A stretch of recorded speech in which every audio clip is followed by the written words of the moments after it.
and let us all do we can to build a better future.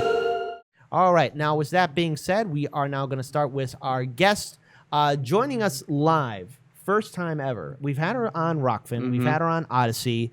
I want to introduce a reporter who speaks truth to power, who's been an advocate for free speech, who's been covering stories that none of the other major media outlets would cover. She's that's not. No, I was gonna say mainstream media is terrible. Well, mainstream media is terrible. Come on, I always want to remind that as soon as we do it, anytime we go out in the field, at any point, we have more investigative reporters than MSNBC. That's true. And this reporter who's going to be joining us live is none other than Taylor Hudak. She is with Activism Munich, as well as one of the influential people with Talk Liberation. Taylor, thank you so much for joining us live here on our show. It's a real privilege to have you back on our show. And for our viewers and subscribers, you've been doing a lot, especially with Talk Liberation. And I think it's only fair that we start off with Talk Liberation and maybe to some extent Panquake as well. So can you just tell us a little bit more about Talk Liberation, what it is, and really what we can gain from it, especially in this day and age of censorship where people are just being silenced and being deplatformed?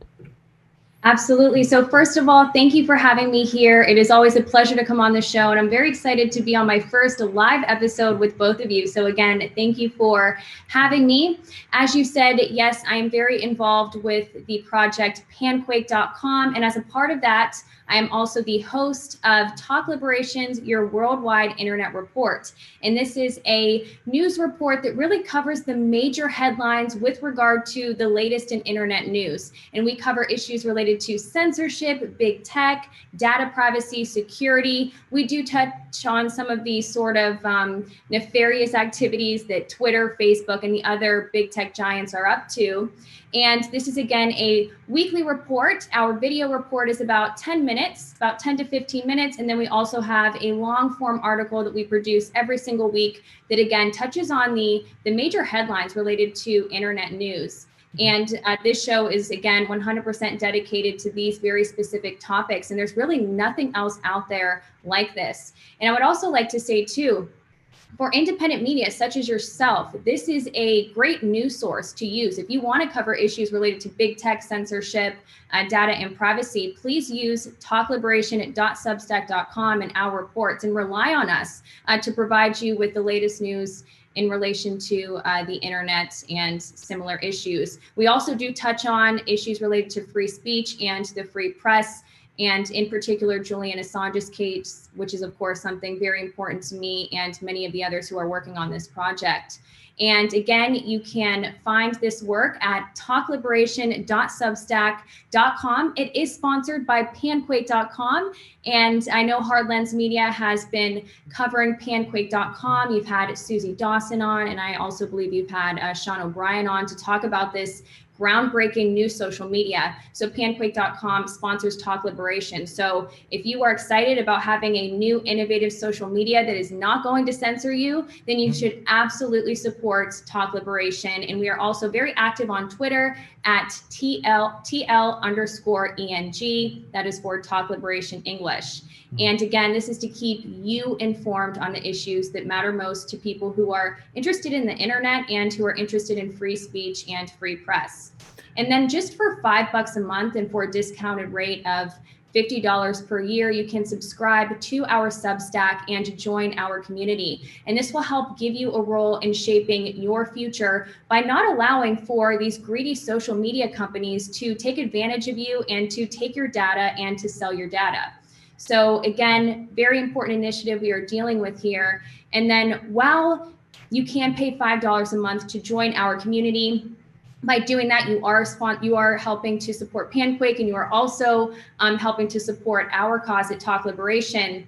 You are also helping to build a better internet for us all in the future. Yet at the same time, none of the information that we are publishing right now is behind a paywall, because this information is too important to put behind a paywall, and we are very adamant about that. So joining our community by paying $5 a month, you can talk with me directly. And again, as I said, also support panquake.com. Now, we also publish in several other languages. So it's not just in English, but we also publish in Spanish, Portuguese, French, German, and then we will also be publishing soon in Norwegian for a total of 6 languages. Wow. All right. See, now that's fantastic to hear. Because the one thing I want to get your perspective on, especially after January 6th, we've been seeing a lot of our fellow colleagues in independent media, no matter what their political spectrum is, whether progressive, non-affiliate, Really, it's libertarian, anti-status quo. Yeah. Basically, anyone that's against the neoconservative, neoliberal establishment talking points, and people have been censored. Large media outlets have also been censored, like RT America, New York Post, The Gray Zone has also been censored, Mint Press News. We got censored. Everyone's being censored, and I really want to get your thoughts on what this means as we go into the next midterm election cycle of 2022 and 2024. Is this how it's going to be with Facebook, Instagram, Twitter, and YouTube? Because you've been on the ground, you've been covering a lot of groundbreaking stories.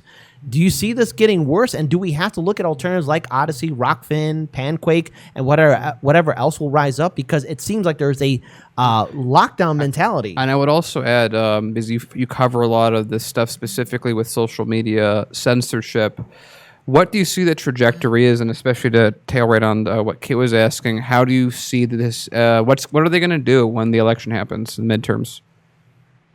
Well, I think that if we look at the pathway that big tech is headed on right now, the censorship is just going to increase and it's going to become more and more severe. And that is why Susie Dawson, Sean O'Brien, and others decided to create Panquake.com, because this platform is not going to censor you. It is also not going to take your data and sell it to third parties, and it is not going to violate your privacy.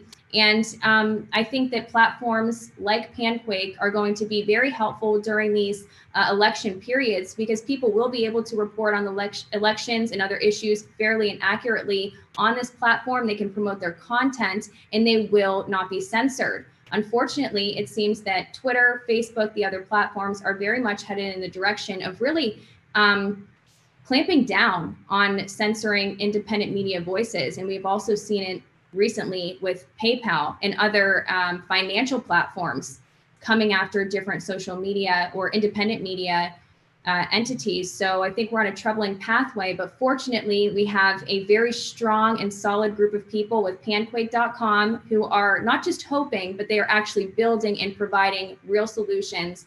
And I would encourage everybody right now, if you are excited about Panquake.com, if you are ready for new social media, if you are ready to leave Twitter, Facebook, and the others behind, go to Panquake.com and you can apply to become a part of the team of 5,000.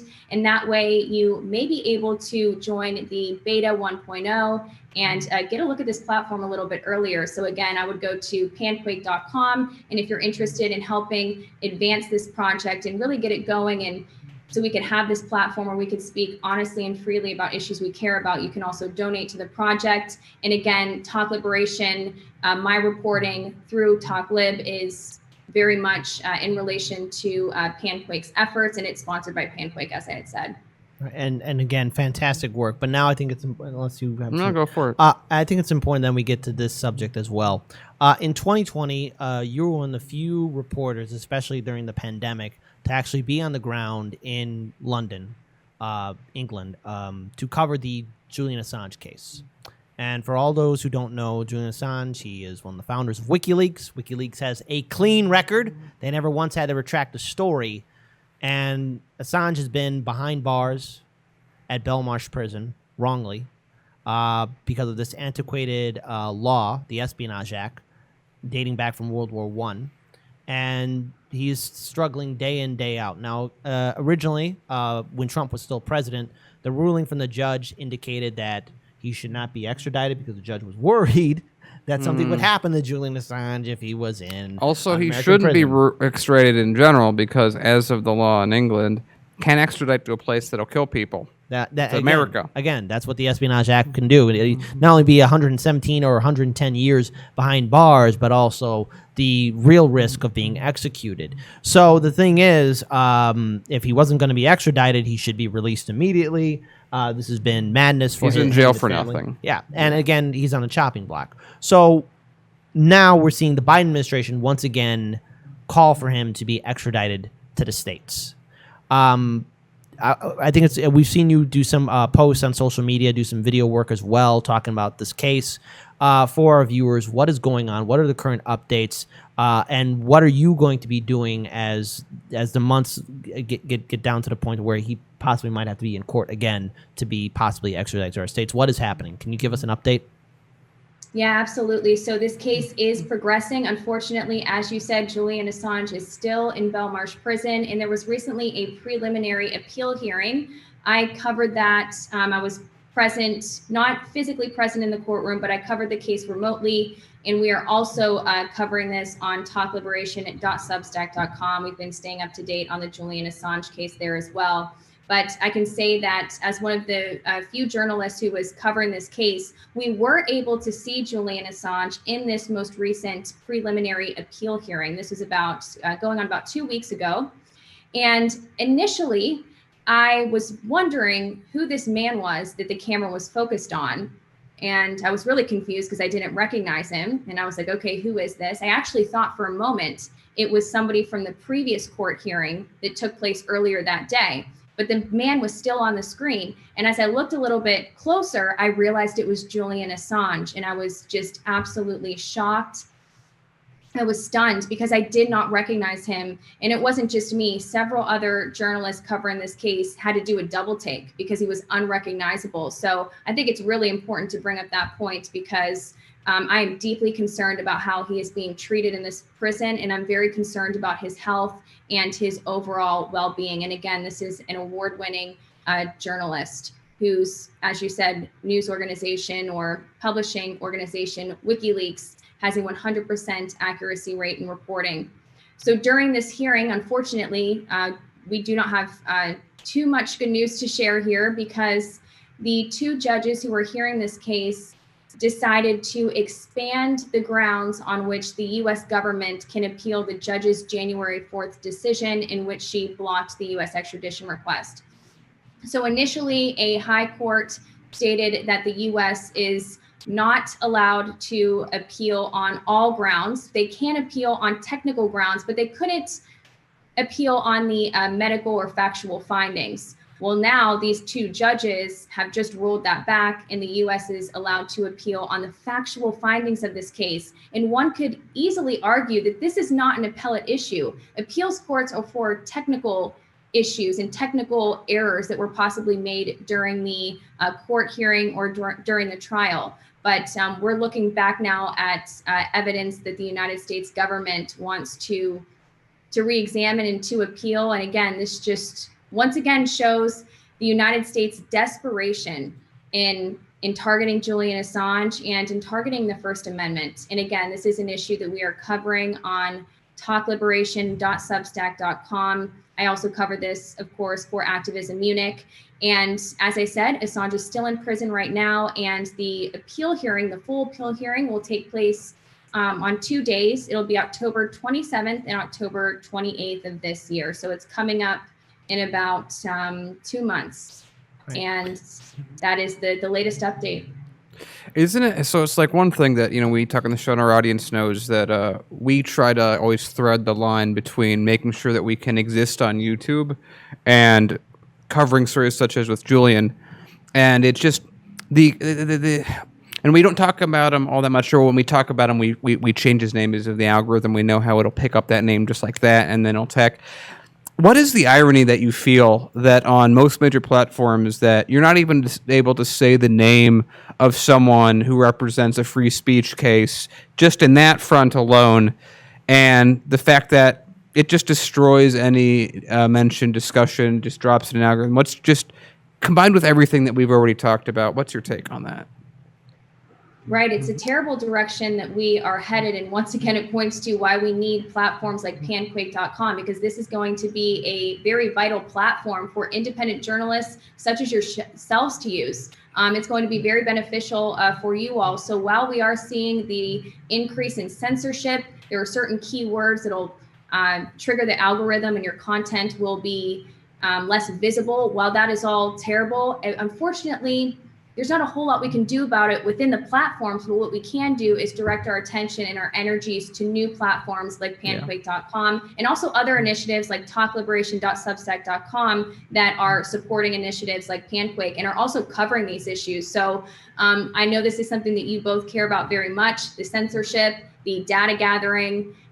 This is all information that you and your viewers will be very interested in, and you can find the latest headlines, again, with this information, covering these stories on talkliberation.substack.com. Now, one thing I do want to mention in particular here is that I know both of you are very knowledgeable and very passionate about Medicare for All initiatives and about really getting past this for-profit healthcare industry. Let me tell you that my work through Talk Liberation, I have found that this for-profit medical industry that we have and this ideology, it's really an ideology, because you will see that big tech giants, Google, Apple, Amazon, are meshing with the healthcare industry to sell your patient medical records to third parties for profit. Yeah. That's literally what's happening. So we have this mentality that's really toxic, and it's as if we have no medical privacy. So while healthcare is extremely unaffordable in the United States, here we have our data and our medical records and ourselves being taken advantage of for profit. So that is another component that we cover quite extensively at Talk Liberation. So I know that's very much of interest to you as well. Wow. And your viewers. Again, you've been doing a lot of groundbreaking work, especially when it comes down to doing investigative journalism and speaking truth to power and covering stories that, again, CNN will probably twist into to fit their narrative, or Fox News or anywhere else. Yeah. But I think as a final note, especially for this case in London for Assange, did you have a chance to speak to any of the family members or associates to Julian, and did you get any of their thoughts or responses especially when they saw him as you presented, he was unrecognizable? I have not spoken to any family members recently. I did interview both his father, John Shipton, and his brother, Gabriel Shipton, during the Home Run for Julian tour in Columbus, Ohio. That was near the end of June. So this was prior to this most recent court decision. And they were in good spirits, very much fighting for their loved one. But at the same time, Gabriel Shipton, again, this is Julian Assange's brother, said it's very difficult to see his brother, somebody he really looked up to, be in this horrible position. And another thing too is that Julian Assange's father told me that he is very, very proud of the work that his son has done through WikiLeaks. And so he does have a lot of support out there, not only from his family members who are very vocally in support of him, and including his mother and his fiance, Stella Morris, but there's a lot of support for him on the ground. I can only speculate how painful it is, of course, to see their loved one in that condition. But the important thing is that we continue fighting for his freedom. This fight is not over until he is home with his family and no longer faces threat of prosecution. So I will continue covering this case through Activism Munich, and we are also covering it on talkliberation.substack.com. I think as a final note for this segment, again, thank you so much for joining us. For our viewers and subscribers, if they want to follow your work, follow Talk Liberation or go ahead. Or Panquake, or Ethernet follow as well as what you're going to be doing for Julian Assange flying out there. They can help you out or support you in whatever which way. Where can they go? Absolutely. Thank you for asking. So I myself am pretty active on Twitter at _Taylor Hudak. And then also, too, you can follow my work with Talk Liberation at talkliberation.substack.com. That is sponsored by panquake.com. And then we are also active on Twitter at TL_ENG for Talk Liberation English. All right. Thank you so much. Again, Taylor Hudak was Activism Munich, was Talk Liberation. Thank you so much for being on our show and covering this important case with Julian Assange. Now more than ever, we need more people like you on the ground speaking truth to power. And we look forward to having you back on when you have your next breakthrough. Yeah, and if you come into, if you're in the Chicagoland area, you're more than welcome to be at our studio as well. But otherwise, take care, Taylor, and all the best. I'd love to. Thank you, guys. All right.